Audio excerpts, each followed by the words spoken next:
Realists and neoliberals share in common the idea that states are rational egoists. The latter concept refers to the idea that actors do not care much about the welfare of others as an end in itself.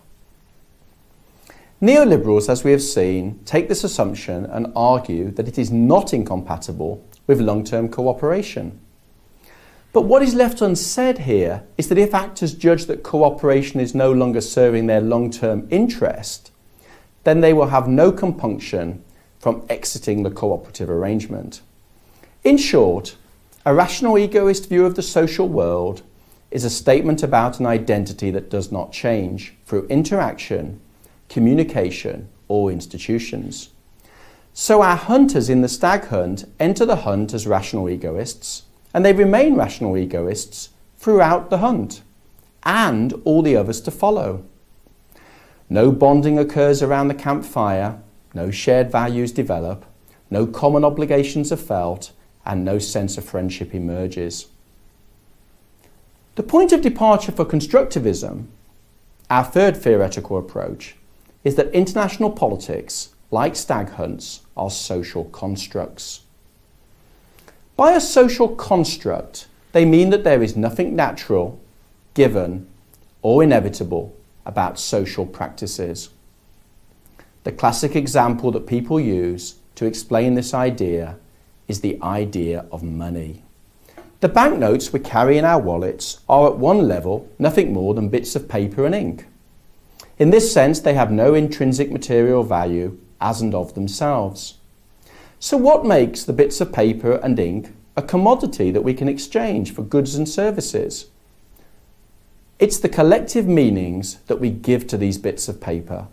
And if we stopped acting on this collectively agreed, albeit unspoken understanding, then money would cease to have value. Applying this understanding of the social furniture we live with to international politics, how we act at any time is shaped by the social practices in which we are embedded, and which our actions critically produce and reproduce in the same way as we produce and reproduce money every time we go shopping.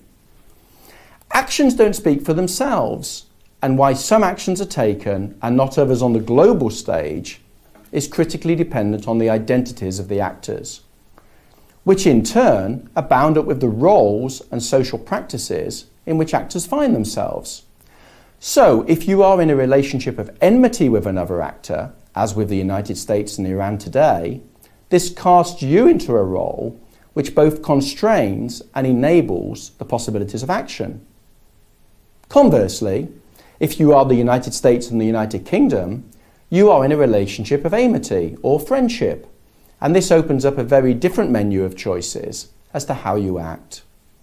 The core claim of constructivism is that none of these relationships are fixed in stone, because identities are changeable through interaction and communication, and enemies can become friends, just as friends can become enemies.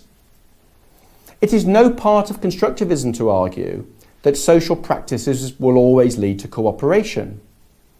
Gas chambers, cannibalism, and human sacrifice are just as much social practices as cooperation, love, and peace. To bring our theoretical threads together, while realism and liberalism can also explain the rise and fall of cooperation between states, given their fixed conception of state identities as rational egoists, they would reduce explanation solely to the level of material interests. Constructivists would respond that realists and neoliberals are only looking at the tip of the iceberg. It is identities, constructivists argue, that shape how we think about our interests. To finally return to the stag hunt, constructivists would say that if your hunting party includes your best friends, your spouse, or your parents, it is highly likely that as a result of the positive identifications you would normally feel for them, you will want to cooperate because of the shared values.